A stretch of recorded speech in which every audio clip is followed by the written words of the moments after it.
mastermind behind the mic. Give me what you like, never think about it twice.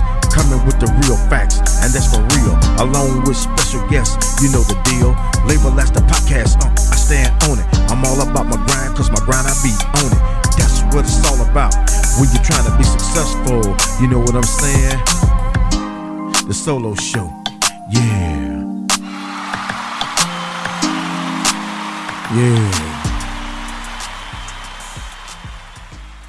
All right, y'all. Back in the building. That's right. Episode 7 of the solo show with yours truly, the mastermind behind the mic, the podcast Unc. Back at it again for another episode. Hope everybody's been having a great week. I finally got used to the time change now after 2 weeks. So, yeah, I feel great. Finally, man, I'm glad I'm coming on around with that shit. You know, I've been talking about it for the last 2 weeks, man, because I hadn't been adjusted to that shit. But, yeah, I'm coming on around now. All right, we're going to go into our top stories. And one of the biggest top story for me is Judge Ketanji Brown Jackson. That's right. You remember back on February 25th, she was introduced by President Biden as the nominee for the United States Supreme Court. Just to give a little bit of her background, Ms. Jackson was actually born in Washington, D.C., for those of you who don't know. She grew up in Miami, the oldest child of 2 educators, with her father also being a lawyer. She also attended a predominantly white high school where she graduated from Miami's Palmetto High. She also studied government at Harvard University as well as attending Harvard Law School. Back on July 23rd, 2009, then President Barack Obama nominated Ms. Jackson to become vice chair of the United States Sentencing Committee. That's just to name a few of her credentials. She's got a list of things, man. But one of the main things was this past week, Ms. Jackson getting grilled at the confirmation hearings. And she's been grilled by quite a couple of Republican senators and all. But one that sticks out with me is Senator Ted Cruz. Want to have his choice words to say. And let's just go in and just play a little bit of that.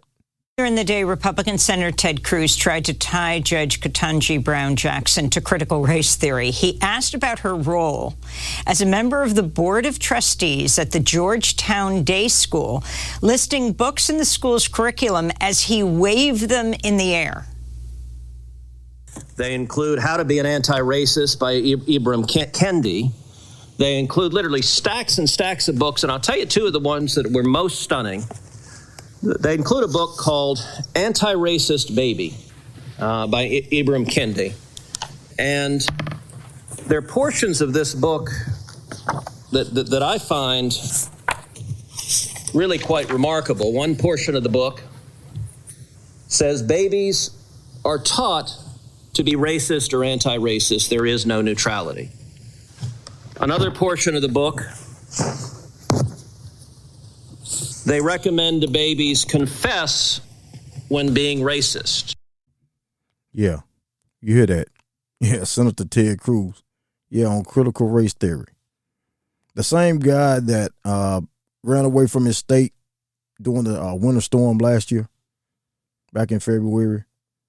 Yeah, that Ted Cruz. Yeah, he wants to grill somebody. I could just really go on and on with him, but I'm not. But those are the things that she had to endure during the confirmation hearings. But she stood tall, and I commend her on that. She did not let them get to her. She hung in there tight. So, yeah, that was dope. She hung in there. All right, we're going to go to entertainment news. Suspect in Young Dolph's murder was attacked while making a phone call in jail. Yeah, that's right. Justin Johnson, a.k.a. Straight Drop, one of the suspected killers of Young Dolph, was reportedly attacked by a fellow inmate. Now, Johnson is in the Tennessee Shelby County Jail. He was punched during a phone call, in the middle of a phone call. His attorney states that he was in a visitation area and was decked, but not severely injured. Johnson was also involved in another incident, according to Shelby County Sheriff's Office. Johnson and another inmate are still under investigation for that incident. You can remember Johnson was arrested back in January after being captured by U.S. Marshals, and he still maintains his innocence for the Young Dolph murder. Now, last week, the Tennessee Regional Forensic Center released the autopsy report of Young Dolph. It was said he suffered 22 gunshot wounds. The report states wounds both entered and exited his body. Dolph was shot multiple places, including the forehead, the face, back, arms, chest, chin, neck, shoulder, and more. As you remember, Young Dolph was murdered back on November 17, 2021, outside of the Makita's homemade butter cookies in Memphis. So, yeah, I hate to even think back on that, man. This man had did so much for the community. He was still doing a lot of stuff for the community. He would help anybody. And I hate to even go back in time and even think on that, man, because this guy was a good guy. He was a good guy. All right, 50 Cent and the Game. Yeah, shit has rekindled. Yeah, they've been beefing again. Now, 50 Cent and the Game actually started from a short video that was posted of Interscope co-founder Jimmy Levine passing by the Game at a Lakers basketball game, and it went viral. So 50, he actually posted the video on Instagram and wrote with laughing emojis. The man didn't even look at him. Get this guy out of here. 50 wrote, the record's laughing my fucking ass off. So the Game responds. You know, the Game, he answered immediately. And the Game came back and said that he wrote in his comment box, nigga, I ain't even see Mr. Burns, he wrote. And if you wrote my records, write you one today and put it out, nigga. Your rap career died with them lollipop strap tank tops. I'm still laughing at this shit. So you're an actor. Give us season 2 of that Tommy bullshit and leave this rap shit to the niggas who can spell correctly and actually got bars. Goofy nigga. And then he put in hashtag, he gonna delete this comment in the car. So the Game continued. The Game went to Instagram and he threw more jabs at 50, bringing up rappers' weight and bringing up his weight and his fear of doing the verses and his girlfriend, the Cuban Link. So he goes on to say, hit Swiss Beats and Timberland ASAP, stop running from verses. And Game continues to say that, tell your girl to stay out my DMs. If she don't want her man overweight, fat ass fuck, hanging upside down like a rotisserie chicken at the Super Bowl. Now, that shit was funny as hell, too, because, man, when 50 came out at the Super Bowl, I was like, damn, he looked swollen up like I don't know what, man. But that shit was hilarious. And I think Cuban Link came back and responded, too, about that DM shit that was old as hell. That was before even she even thought about getting with 50 and all that. So, yeah, it's just a lot of back and forth. Of course, you know, 50, he's not gonna stop. You know, that's just who he is. So, yeah, they need to squash that bullshit though. It's hilarious as hell, but man, they need to squash that shit, man. Too old for that. All right, we're going into sports.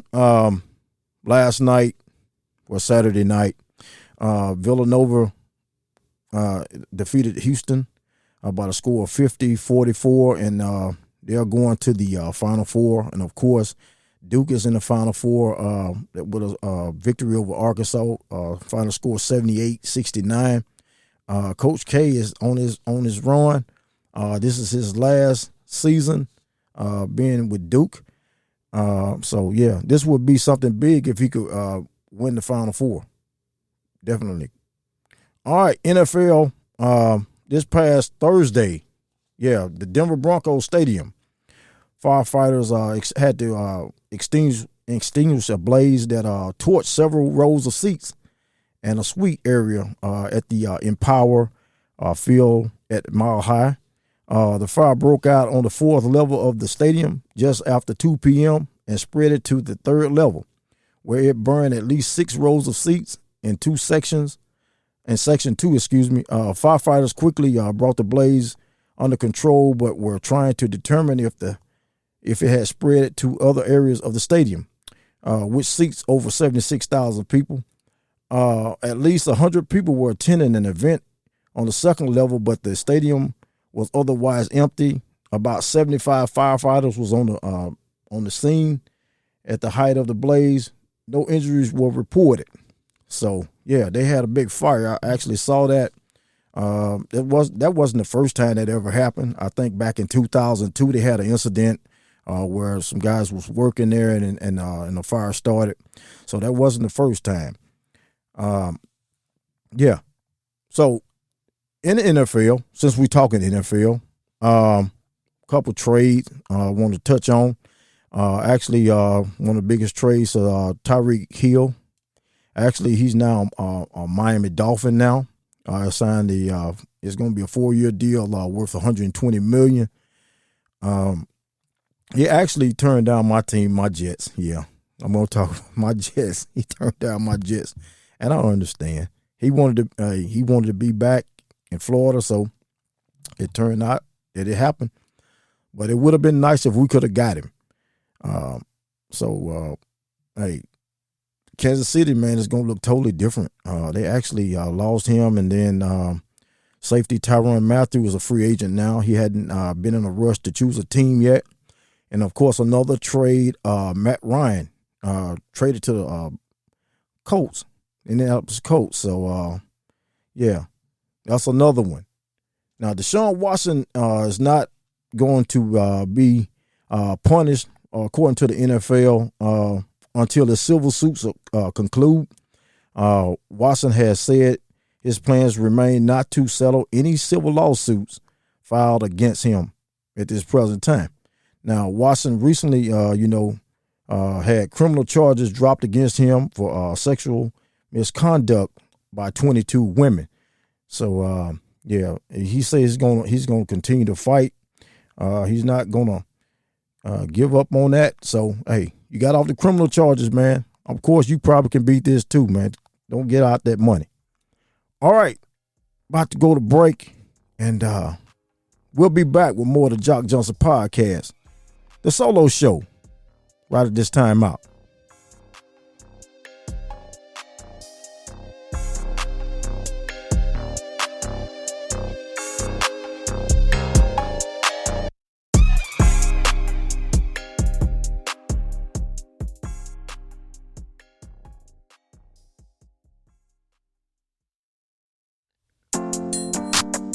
Check out our dad, the mastermind behind the mic, the podcast on each week for a new episode of the solo show, available on Spreaker and all your favorite platforms. It's so dope.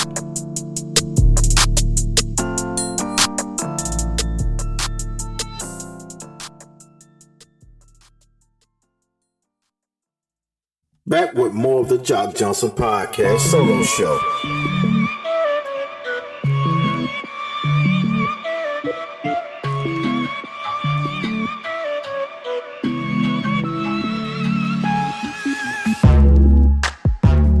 All right, y'all, we are back. More of the Jock Johnson podcast. It's the solo show. Yeah, got my guest on the line. My brothers. My guy, Dr.Driscoll DeVaul, and my man, yes, sir. My man Steven Battle on the line. What's up, bros? How y'all doing out there? Oh, what's up, brother? How y'all doing? Yes, sir. So, fellas, man, glad to have you on. Definitely want to get an update a little bit on the COVID crisis. Of course, with Doc, he actually give us the rundown a lot on the on COVID and with the latest variant here. Can you give us a little bit insight on that before we go on? Yeah. So yes, sir. And man, we've been rolling. Of course, we made our 2-year anniversary, and we got this Omicron, a kind of another strand of this Omicron. It's a little bit more aggressive than the last Omicron that kind of came through. But this, right now, and from the information that I gathered, the numbers, of course, are going down. But at the same time, man, it's still a contagious disease, man. And I think, I know everybody wants to take the mask off now and do different things, and the concerts and everything. Everybody's in theaters now and doing different things. But I think we still need to have some kind of level of caution. But the hospitals are still full here in the city. And, healthcare workers are still stressed out. They're not stressed out as they was, but they're still stressed out. Yeah. Now, I've heard, too, about this latest strand that it's not going to be as bad as the last strand. And just like you were saying, the numbers are going down tremendously. I still wear my mask, but I'm getting to the point where I'm about ready to take it off.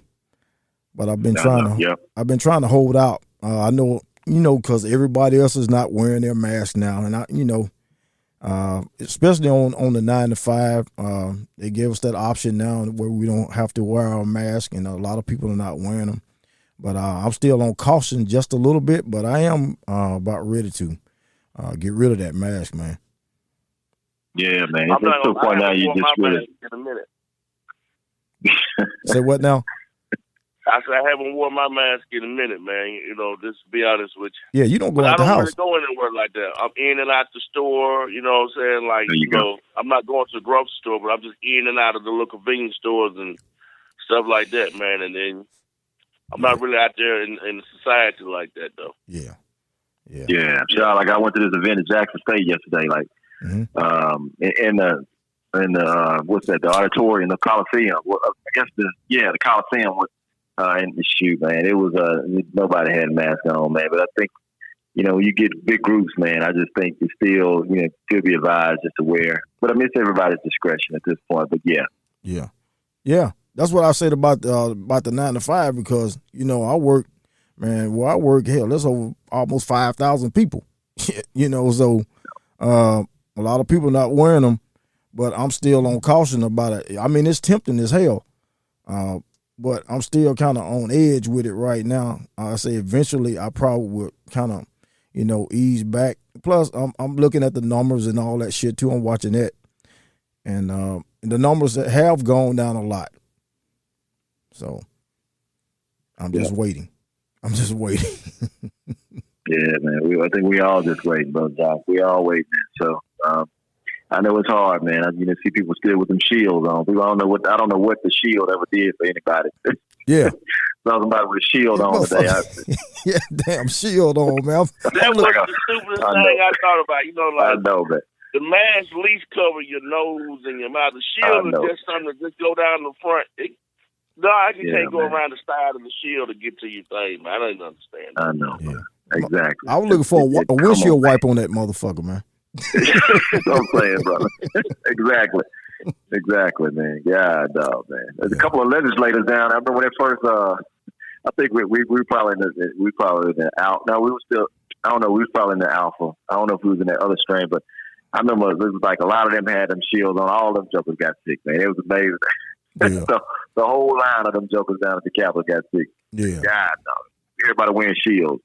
Well, you know what? I don't think it would have been that bad for us, man, if we'd have got on top of it, man, from the beginning. You know what I'm saying? I go back to that, man. Like, we was misled for a long time by people in higher ups and, you know what I'm saying, was in denial and stuff like that. I don't think it would have been that bad if they'd have came out and said, hey, look, this is what's going on, and we could have stopped a lot of people from dying and getting sick. Yeah. There's long-term consequences to a lot of people, man, behind this situation, man, like with breathing and stuff like that, that still not healed back properly. Right.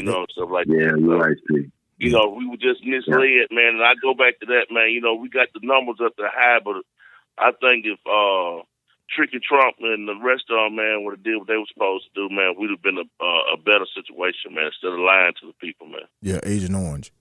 I agree. Yeah. I agree, man. Totally agree. Definitely. I think a lot of people should be required still to wear a mask. It help out with some of the breath. You know what I'm saying? You fucking right. Yeah. Breath whopping up on you. Yeah. That will do. Yeah. Because I had an incident. I agree. I had an incident, man. I'm not going to say this for you know, but I had an incident the other day, man, where I had to actually touch my face to see if I still had my fucking mask on. It was just that bad. It was just that bad. It was just that bad. Yeah. Yeah. So it should be a requirement for some people to continue to wear the mask. Should have 2 N95s on. Yeah. Not some one, people but 2 of them. they nose breath thing. You know what I'm saying? Yeah. That's pretty bad. Yeah.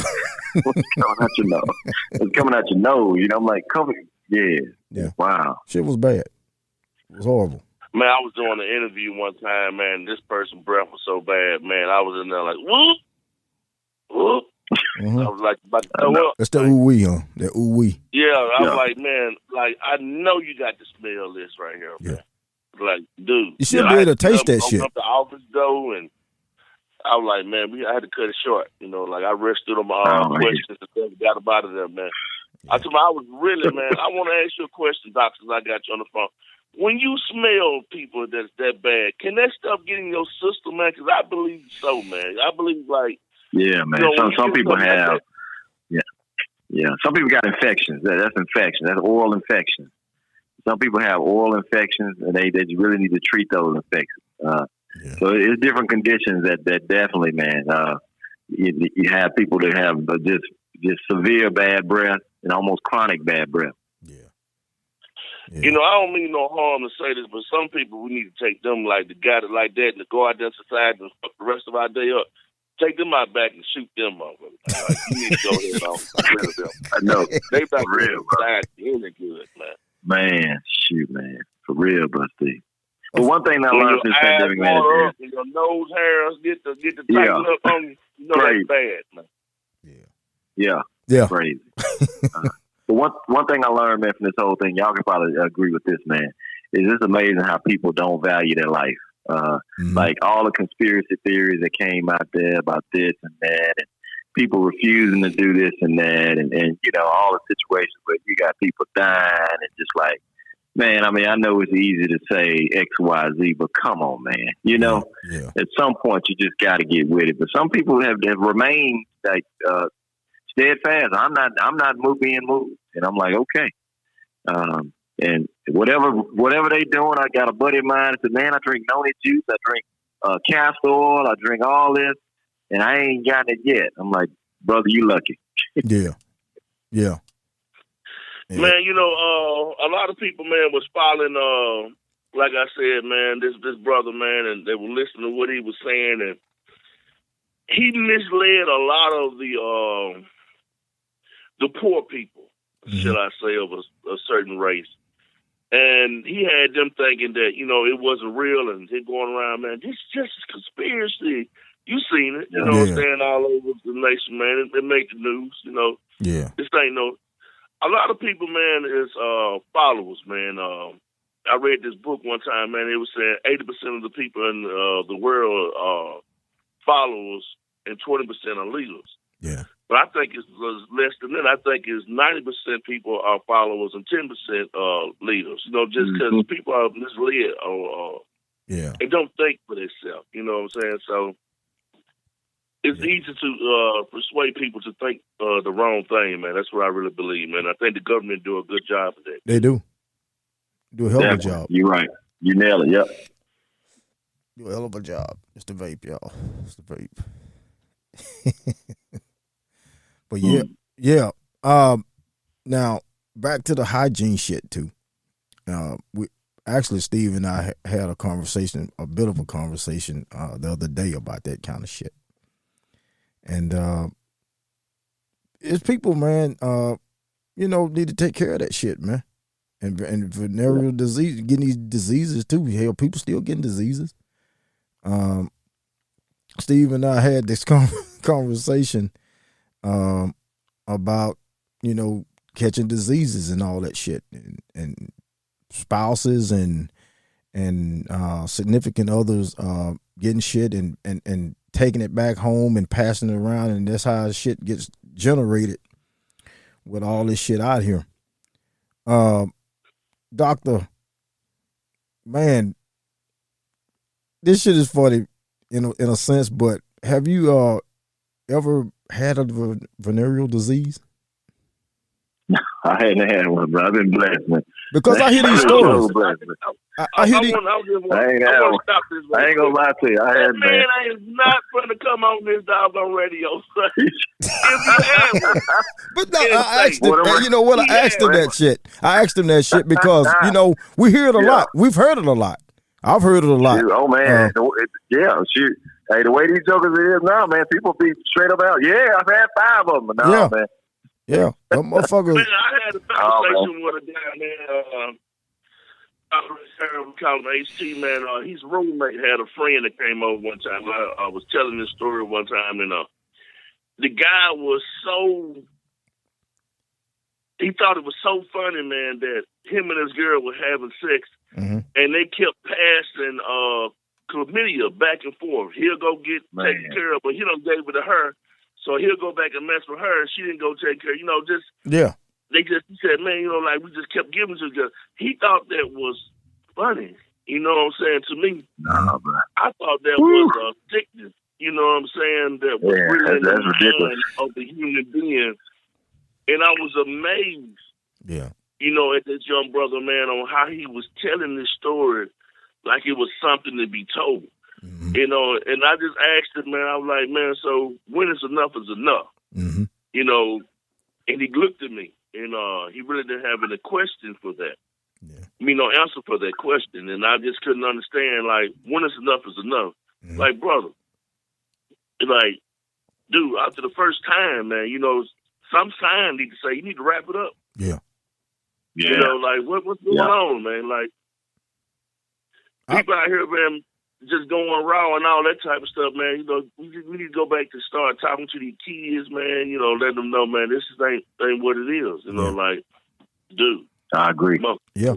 Now, when fucking AIDS hit out here, man, shit, that they don't shit. care about AIDS no more, man. No, but I'm talking about back in the day, because I've heard stories, man. There's no lie. I've heard stories of, people, saying, man, I fucked around and I caught the claps and blah, blah, this and what all they had to fucking go through and the crabs and all that shit. I know a motherfucker said he had to shave his hair off, fucking shave. Yeah. I heard those stories too, man. Yeah. I'm like, bro. Yeah. And Steve Point, man, to Steve Point, though, I hear the same thing Steve heard, man. I went on back to that thing again. I'm like, that could be crazy, man. So, some people, man, it's just crazy thinking, brother. No responsibility, recklessness. Yeah. It ain't never meant that much to hurt me. You know what I'm saying? Yeah. I mean, back in the younger, that's supposed to be a feel good situation when you doing some stuff like that. That curricular activity, Yeah. Hey man, back in the day, old men used to tell you, man, about the stuff, man, and you be like, boy, you mess around and your what's name get to burning, your dick get to burning. You hear about it. You can't pee, and like. And them jokers kind of scare you a little bit. So nowadays, man, they don't believe in the boogeyman no more, man. Yeah. And Steve, them jokers was made from a different cloth than what we made. Them jokers was some warriors back in them days. Yeah. Hey, man, I had Granddaddy tell me one time, brother, that he caught the claps, man, and went down in his nuts, man. He said he couldn't put no clothes on, no drawers on, no nothing, man. Dang, what is he had this, to go to the doctor with a sheet wrapped around him, man. Dang, bro. I don't know if that's true or not, but I'm just saying, man, this the stories that scared me when I was a kid, man. I'm like, man, me too. Yeah. People, I'm with you. Me too, bro. And them stories right there made me get straight. Yeah. Yeah. But when you was younger, man, you out there, Man, motherfuckers took chances. A motherfucker throw this shit on the crap table, man, a lot. You know, took we a all chance. got friends that told them story. Yeah, we all got friends. Yeah, damn, stop. What? Anything with him? Yeah. What? Motherfuckers, man, motherfuckers have took chances. Hell, I've taken chances. I was just fortunate enough to be lucky. Because, man, the stories I've heard, you know, I'm like, man, I'm lucky as fuck, man. I'm lucky. There was a lot of shit going on back in our younger days, man. You know, when you start having sex, man, because motherfuckers, back then motherfucker had rubber. They probably just said rubber on the pack. You know, hey, my dad called them dick rubbers, man. You better go by the store and get you some of them dick rubbers before you go out. Yeah. Yeah. And then too, just back in those days, man, I was just fortunate enough, man, not to make that mistake and get a fucking baby, because that was one of the things I didn't want to fucking do, was get a kid while I was still in fucking school. That's some shit. I had a scare when I was in high school, man, that I thought I had a kid on the way, man. The girl wrote me a letter, man, and man, my mama found the letter. Yeah, man. that was before cell phone. Before cell phone. Yeah, we had no cell phone then. It sure was. It was before people too. Sure. It was like back in BC, right? Yeah. 1200 BC. The party line. That's the party line, David. Yeah. That's the party line days. Ain't when it's the party line. Yeah. Shit, man. Hey, I remember recording y'all your tapes and stuff off the radio. Yeah. Yeah, man. Push two radios together. I remember them days. Yeah. Yeah. And kids don't know what we went through, man. I remember when we got our first microwave, man. Shit, nigga, you thought you was in heaven, didn't you? No, boy. It was just like when we first got cable. When we first got cable, man, that was a big thing, wasn't it? Nigga, I didn't come out the house. I didn't come out the house during the summer months. I turned on Cinemax back in the day, man. You know, late time Cinemax, man. You know, I was a little kid pervert, man. You know, back in the day. Oh, you still that? You still that? I think you still that. Cinemax was no joke back in the day, though. Yeah. Yeah, that late night by after 12. Yeah. Woo, shoot, man, you got to cut the TV all the way down before you cut it on. Mm-hmm. Yeah. They were going straight in, boy. You know, now it ain't nothing. Now you can see that on Fox 40 now. But then they start upgrading what to that uncut shit, uncut. Yeah. Nigga, I used to be up late at night looking at that shit, talking to myself. I'm like, God damn. I know. Hey, what's that one on BET late at night, man? That was uncut, I think. I think it was uncut. That was it. Yeah. That was it. Back, that was it. Yeah, you can remember back when Nelly came off the fucking tip drill and all that shit. The video. Yeah, they go back before then. Yeah. They go back to Luke Skywalker, man. When Luke, man, had them girls, man. Yeah, fucking right. Steve, I think that was before that's your time, right? You older than me.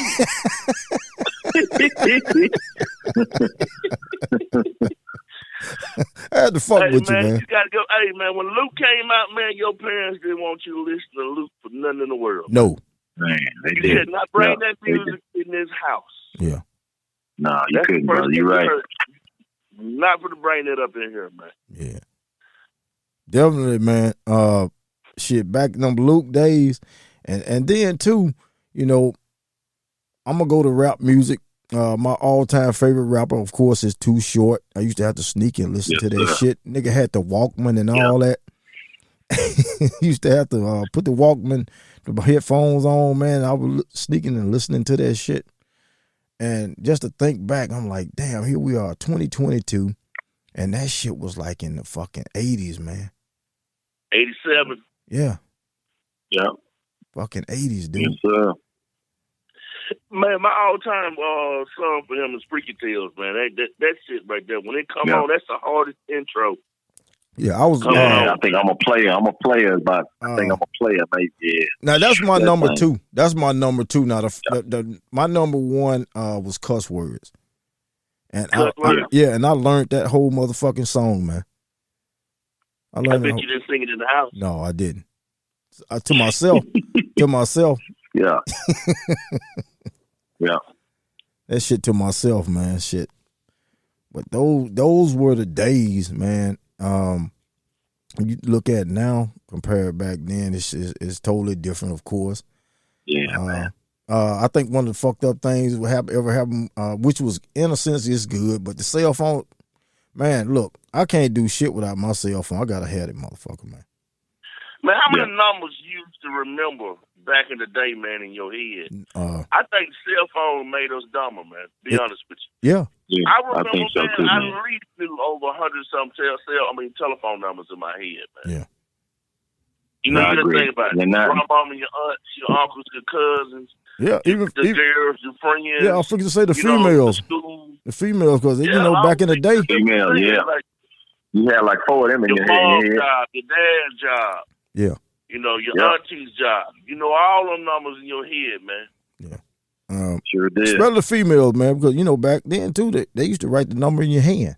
Take an ink pen and write the number in your hand. I used to didn't even want to wash my fucking hand. Sure did. Yeah. You know what I'm saying? Had ink all on your hand. Yeah. Right. I didn't even want to wash my fucking hand. Right. I'd be in the damn shower with my arm out the shower.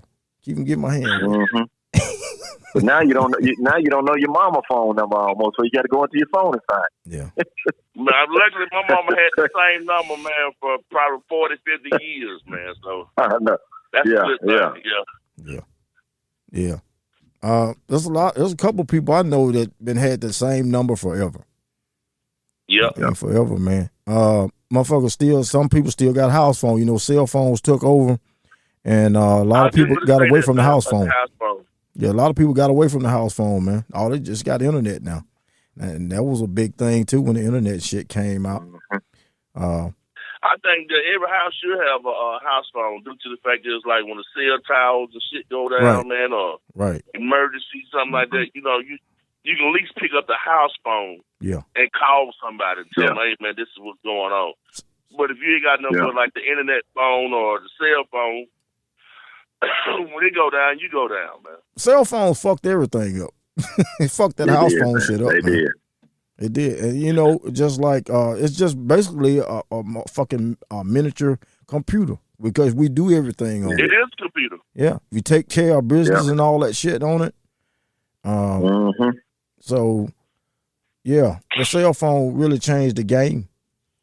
Really changed the game. And I can't do nothing without mine. Shit, I got to have that motherfucker, man. I'm telling you. Hey, man, y'all remember back in the man. day, y'all used to watch Star Trek, and they used to have the picture of the person, call the person, and it showed the person's face up on there? Yeah. Back in the day? And that shit came true. You were like, man, this came back from Star Trek, I know, but we never thought we'd get back to that. Yeah. But I Shoot, want man. to ask you a couple questions, man, like real quick, man, for the young kids is out there, like I was saying before we got started, like the kids are not listening too much to the older generation, man. Like when we were growing up, man, like we would at least listen. But what are some of the signs that the kids need to start paying attention to their body about, maybe they have something, like a disease or something like that from they done caught from another little individual. If you don't mind, Man, I think, I think that it all starts with behavior, man. I think it all starts with behavior. I think, just watching them, you get the mental signs before you get the physical signs with anybody. But I think especially with some of the young people, you just got to have to watch what they're doing. And I think that's one of the things. But yeah, man, you gotta watch these jokers. They're exposed to so much stuff that we weren't exposed to. So, it's just one of those things of just kind of watching them and trying to talk to them in the right way and move them in the right way to get some help. And so that's what it's all about. Yeah. Yeah. But it's a different game than when we were coming up. So, it's just, like I said, they got a lot, man. They're exposed to a lot. The phone is in their hand. They FaceTiming. Yeah. They're doing a lot of stuff that we only thought about doing, Yeah. It's a lot. Yeah. I mean, like today, man, the times have changed a hell of a lot, because shit, they're more more fortunate now to have all the fucking luxuries of phones and all that shit, man, compared to back in the day when we was coming up. Because shit, man, you had to if you didn't see it on the news or no shit like that, or hear word of mouth, shit, you didn't know shit. No, you didn't. Yeah. The phone is a blessing and a curse at the same time. Like, a lot of these people today that's doing stuff that's wrong, you know what I'm saying, that they use the phone. And you can catch people doing stuff wrong now. Back then, if you didn't see it, well, you could see it, but you had no evidence. It was your word against theirs. But nowadays, you can record it off your phone. Yeah. So that's one of the good things about the phone. Yeah. And everything stay on that phone, too. Now, people think it don't. Cops, man. Yep. It's catching a lot of these cops is killing us, man. Yeah. That's another thing. Yeah. I don't think all cops are bad. I'm just make sure I put that out there, man, because there's some good people out there and some bad people. Yeah. I believe that, and I believe it's some good cops and some bad cops. Yeah. But the good cops got to come together and say something about the bad cops. Now, I do believe that. Yes, sir. There's none of that code of brothers, like, hey, man, we got to stick together now. You got to stick together as a human race, man. Not just because you wear the blue. Well, a lot of that shit, it goes on. We got to stick together. I mean, sure does. It goes on. A lot of them, man, they go by the code. That's the code. They stick together. The cell phones and shit, man, and cameras really have helped out a hell of a lot, because there's a lot of shit that happened back in the day that went under the radar like a motherfucker and never been brought to the forefront. Yeah. That Ahmaud Arbery thing, when they didn't even charge them people, man. They was gonna let them go until that a recording of the video came out.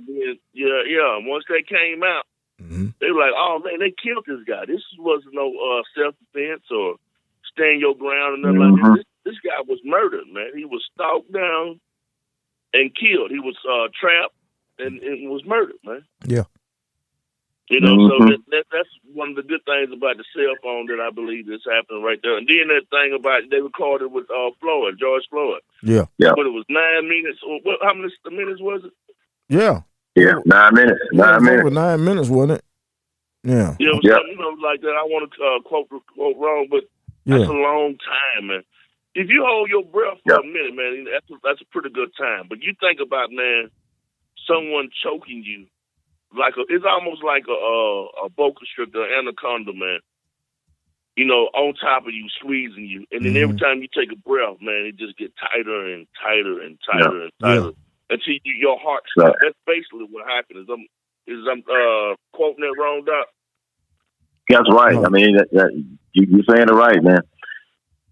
And it didn't come up at all, man. This guy's got his knee on his neck and he on the pavement. It's sad, man. Yeah. Just talking about that, bringing that back up, man. I hate to even think about that shit. Actually, that was over 9.5 minutes, man. He was held down. He was pinned to the ground. So you think about somebody choking you for 9.5 minutes? Yeah. Yeah. Yeah, that's ridiculous, man. And then to have the smug look on his face, man, where ain't nothing no one can do about it, man. Like his man put his hands in his pockets, man.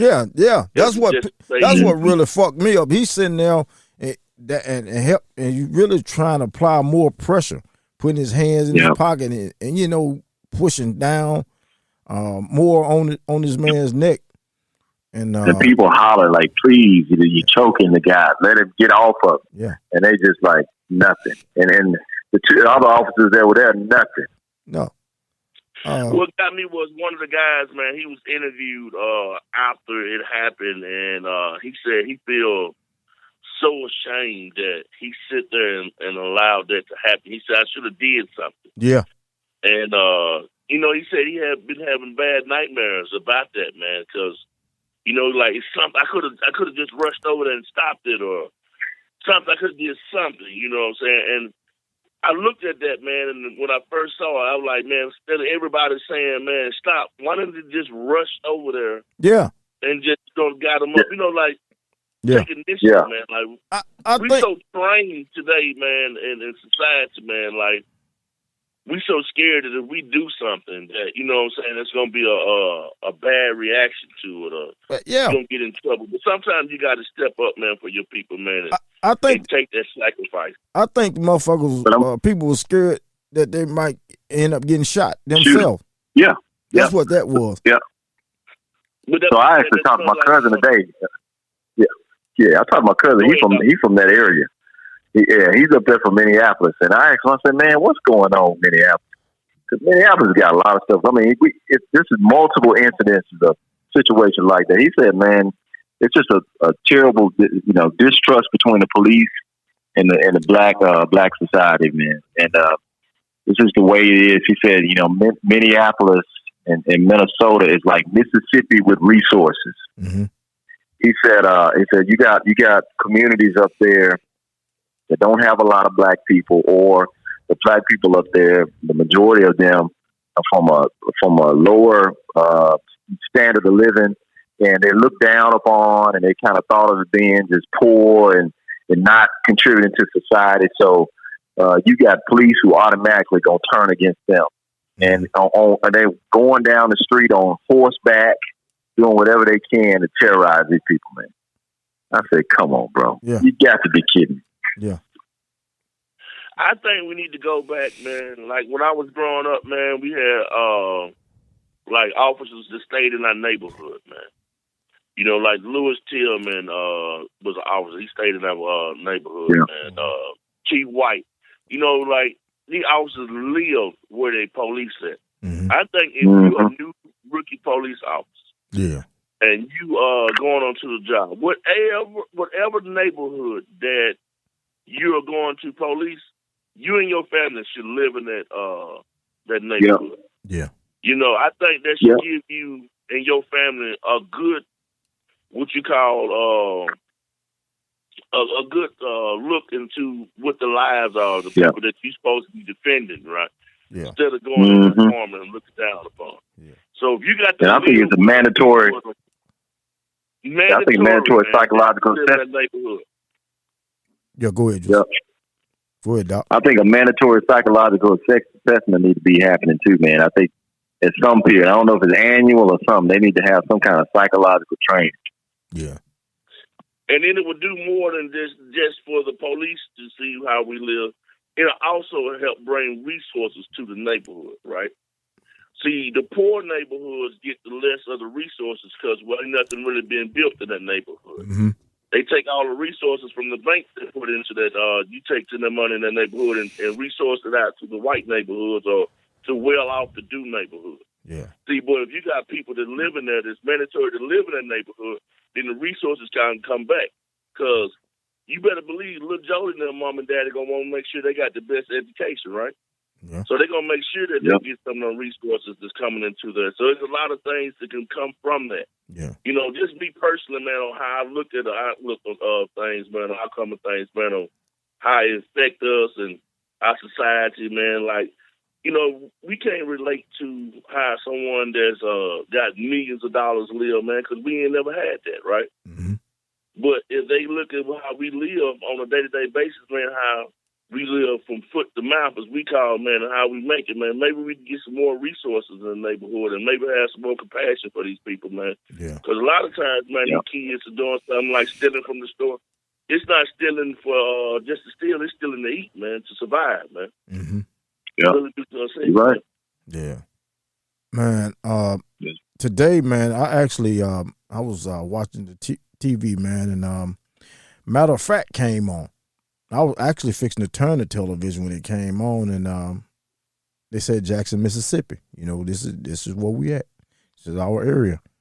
With Soledad O'Brien, they did a piece on Jackson, Mississippi today about the crime and all that, and I found it very interesting, man. Some of the things they talked about. I actually wish I could have had recorded a piece of it to air.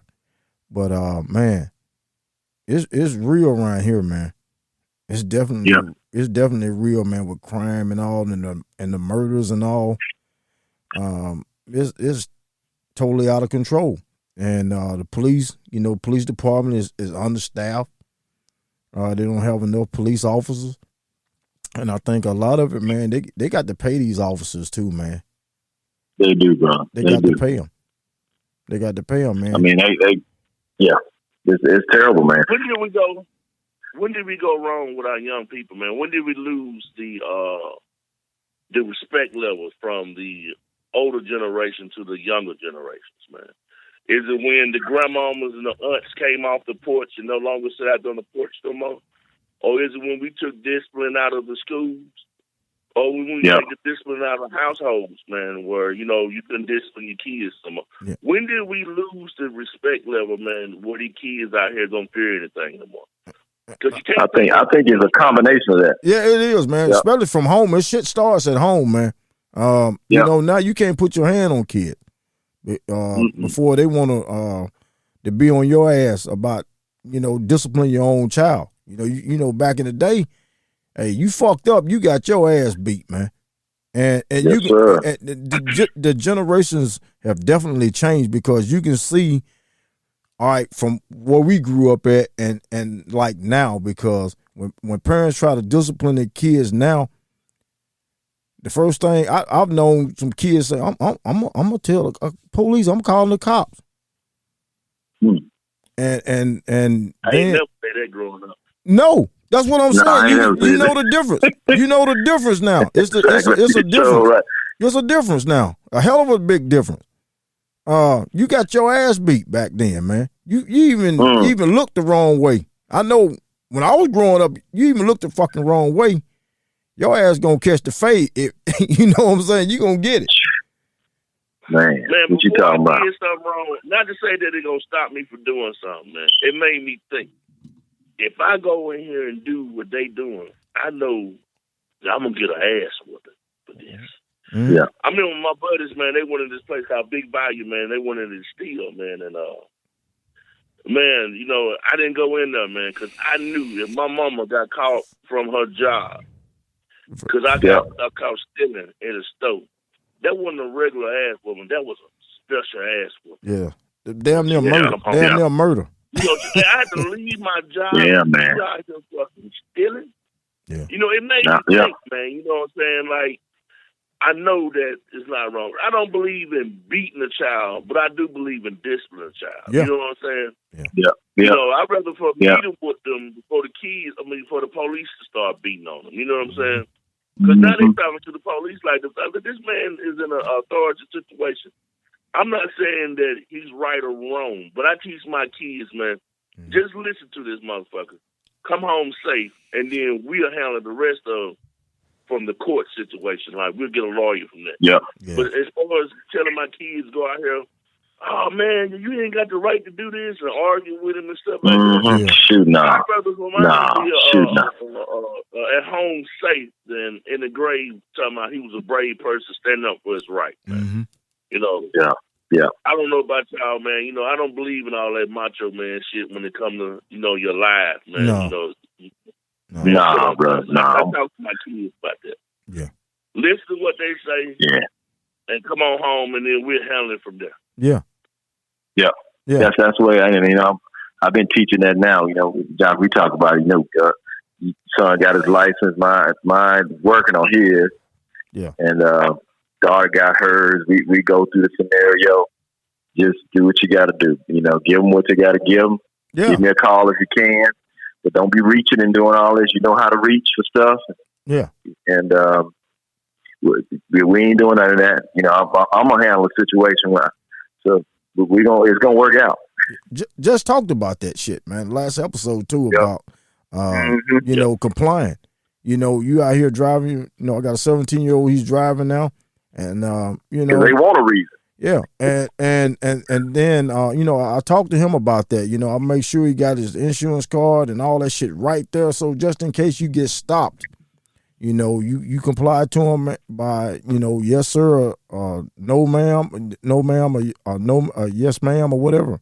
Don't give them a fucking reason to and then don't have an attitude. Don't get an attitude. Why you stop me? You know what I'm saying? You know, that kind of shit, man, that can lead to something else. And we want to see you come home. You know, do what's right. Mm-hmm. And like you said, if you can call, let me know what's going on, then we can handle it from there. If not, just, hey, you know, don't be reaching. Don't be reaching. No. We've been going over that, right? Don't reach. No. Nothing. No. Can I just say something, man? The floor is yours. Sad. It is sad, man, that we have to teach our black children, man, how to conduct themselves. Yeah. You know, when the police pulled them over, man. Like, in this society, in this day and time, man, you know, you got to have this conversation, especially with your son, man.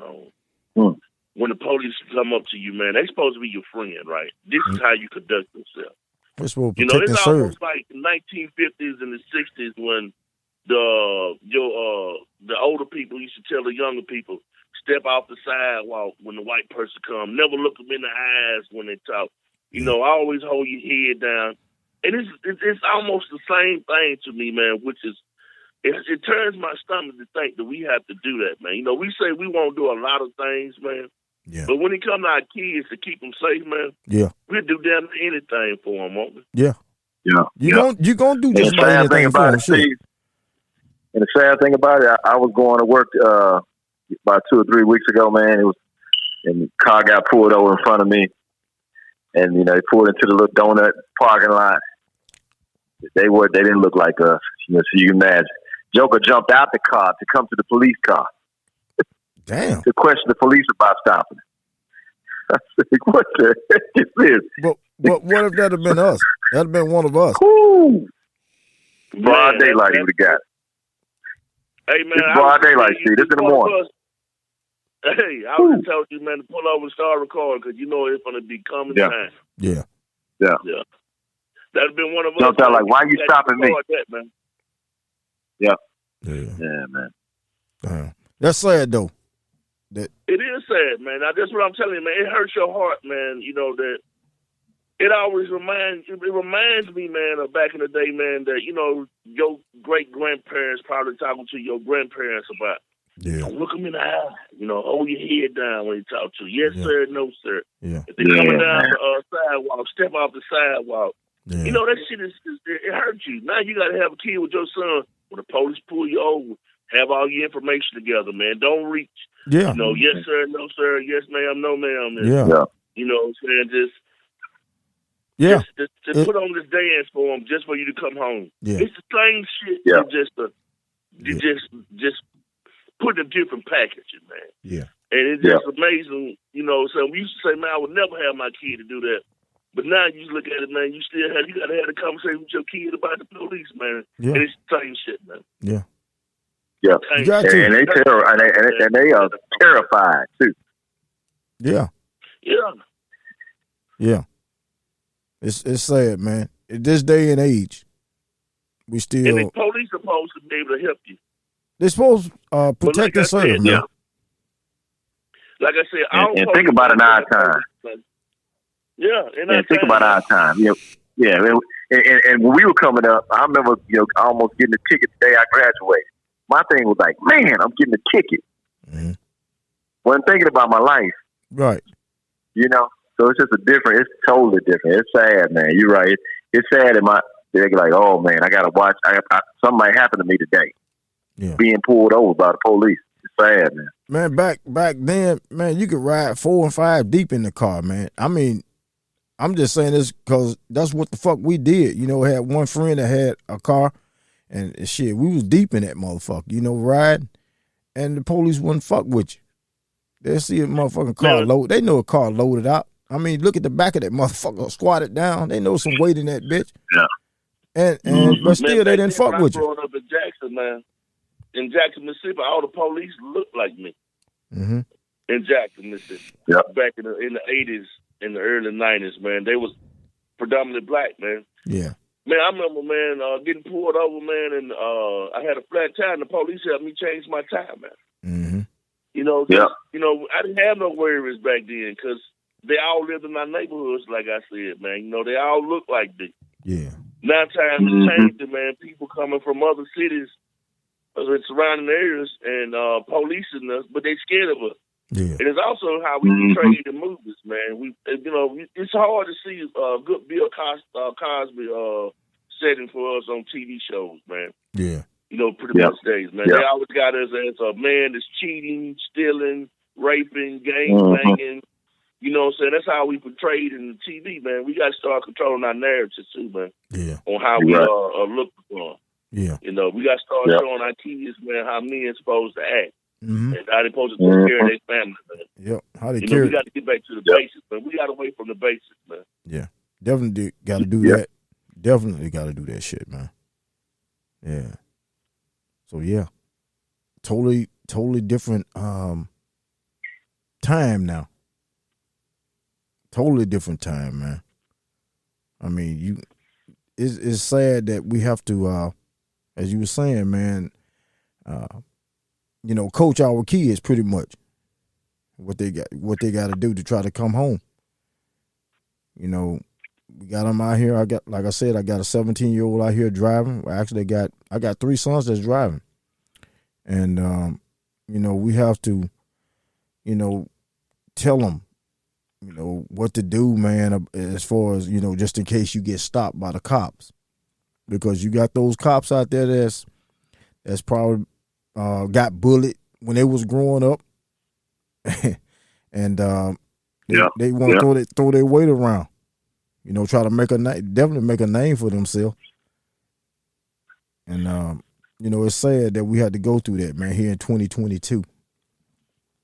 And all of just they've been bullied, man. It's also how we've been depicted in movies and stuff, like I said, man. Mm-hmm. If you watch the news and you see black people robbing and murdering and stuff like that, then you turn on your local TV and watch, shows, and you see a black guy in a gang, and this is a movie about a gang or stuff like that. You see that, so now you start to get a picture that the black people are this type of way. So when you come to be a police officer, you scared now because that's all you know. You don't really know nobody. Mm-hmm.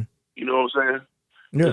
It's terrible like that, man. Appearance too. I talked to a couple of people, man, and they ain't really got no friends. You ever heard a white person tell you, you ain't like them? Who the fuck is them? Mm-hmm. Yeah, man. Oh, man. See, golly, you're right, brother. You been on the job, man. Brother, you're a doctor. You don't know the white person. Yeah, man, I'm telling you. Yeah, that right there is ridiculous right there, bro. Who is them? Yeah. Who is them? Who is them? And I've said too, man, every black person, male that got dreads or either braids, man, they judge us by that shit, man. Mm-hmm. They judge us by that. They see somebody with dreads or with braids or whatever, man. They look at them in the wrong way, and everybody's not like that. Everybody's not a thug, as they say. Everybody's not a thug. Just because you got your hair in cornrows and shit. Yeah. Now you need to put on a belt. Now I ain't gonna lie, they need to put a belt on. There's a lot of them. There's a lot of them out here. I just want to say the same thing. I talked about that. Man, I hate to see that, man. I talked about that shit, man. With the sagging the pants and shit. Oh, I can't stand that, man. That's ridiculous, man. Never done that shit. Never done that. Never done that shit. How do you feel comfortable riding 4 deep? How do you feel comfortable riding 4 deep with your boys and everybody get out and nobody got a belt on? Right. Well, now, how you get out and you looking at everybody's, they got their ass out, the draw. Yeah, I'm walking 4 deep with my boys and everybody got, come on. Yeah. The pants cuffed under your ass. Like the dude said that they come from prison, man. Yeah. That's advertising yourself, man. And they don't care nowadays, man. I took this over with, man, for that.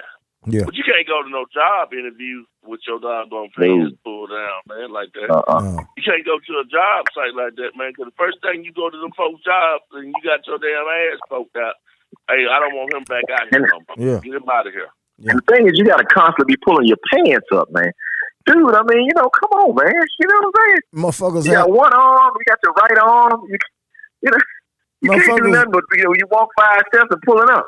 be walking, man, gap-legged and shit, man, trying to keep their pants up. Yeah. Like, damn. What the heck, man? They walk like got the blue balls or something. I don't know, man. It's ridiculous, man. I tell you. Yeah. Ridiculous, brother. Yeah. Man, definitely, man. We, as I was saying, times have changed, especially with our younger generation that's coming up. You know, you have a lot of young parents out here, man. Fucking kids, damn near old as they are.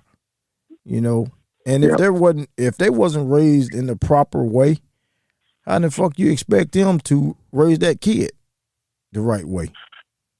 You man, that's how generation curse, man. Yeah, it is. When your grandmama at the club with you, that's bad. Yeah, it's bad. Yeah, it's bad, guys. Yeah, when you're a grandmama in your 30s, you know there's something wrong. There's something wrong. No doubt. You know what I'm saying? Your grandmama listen to the same music you listen to, and you in the 20s. Yeah, that's bad. Yeah. So you got a lot of material like that. I don't drink with my kids, but I got grown kids. But I got a daughter that's 23, and I got a son that's 21. And they were like, "Dad, don't come over there. We gonna have a drink." I said, "No, we ain't." I said, "I got enough alcohol already in my damn family." I said, "I don't need to have no more." I said, "The first thing is I'm not gonna drink with my kids." I said, "That's what I'm not." The only occasion I ever drink with you is you get married. You know, we'll have a toast. Yeah. But us sitting back there just nailing them back, oh hell no! I said, "Don't do that." I said, "Me and my dad do that." And I look back on it now, man. That's the only good time we have when I sit there, man, and you know what I'm saying, like drinking beer with him and chilling and stuff like that. That ain't the kind of relationship I want to have with my kids, man. Yeah, I feel you on that, bro. I feel you. Yeah, I got to break that generational curse, man. You know, like that ain't what we do. No. Yeah. And I'm telling them about the decisions you make on alcohol might not be the decisions you'll make if you had a sober mind. Yeah. You know what I'm saying? Say it. You preaching now. You preaching. Think about it, man. They gave the Indians, man, two things to take their land from them: the quilts with them damn chicken pox in it, and alcohol. Yeah. So yep. You slid on out. Yeah. Slid them on out of there, didn't you? Slid them on out of there too. Yep. They were partying and everything. You just got. Yeah. So good. Yep. That firewater took everything from them, man. Firewater messed you up, man. Firewater messed you. Messed up my partners up. Yeah. Almost messed me up. I've been. I told Jock yesterday I'm on a 90-day no drinking thing, man. So can I do 90 days, man? Yeah, he actually said that. Go. I told him, man. I said, "Damn, see, let's go, baby." Yeah, I'm doing it, man. I'm on day 5 right now, man. Okay, hey, you know what I'm saying? Yeah. Hey, 85 to go. Man. I'm on day 5. 85 to go ain't nothing. Yeah. I told him. I ain't gonna lie. Last night, man, I was talking to Jock, man. He was over there drinking beer. He said, "What you drinking?" I said, "Water." He was there you go, baby. I started shaking him a little bit, man. I said, "I got to get out the phone with this." Yeah, I actually told him that I called him back. He may become a minister. There you go. Start preaching. If you need a good deacon, let me know. That's all. That's all right. Ain't nothing wrong with it, man. That's what I'm saying. Hey, ain't nothing wrong with it. Yep. All right, fellas, man, it's been great, man. Man, I'm glad to have you guys on. Great Keep show. doing your thing, Jock. Yeah, man. Yes, sir. Definitely appreciate you guys coming on. Appreciate you, man. All right, fellas, it's been great. I enjoyed you, man. We got to do it again real soon. All right, so, man. all right, man. Yes, sir, bro. All right. All right, y'all. Man, what a great show. For any guests that want to be a part of the Jock Johnson podcast, the solo show, or have any questions or comments, hit me up on IG at The Real Jock Johnson. Of course, you can check me out on my Facebook page at Jock Johnson. Also, hit me up on my email at jockjpodcast@gmail.com. Love to hear from you. Love to get you on the show. All right, about gonna wrap it up for yours truly, the mastermind behind the mic, the podcast, Unc. Always remember, do what you love what you do. I'm out, y'all.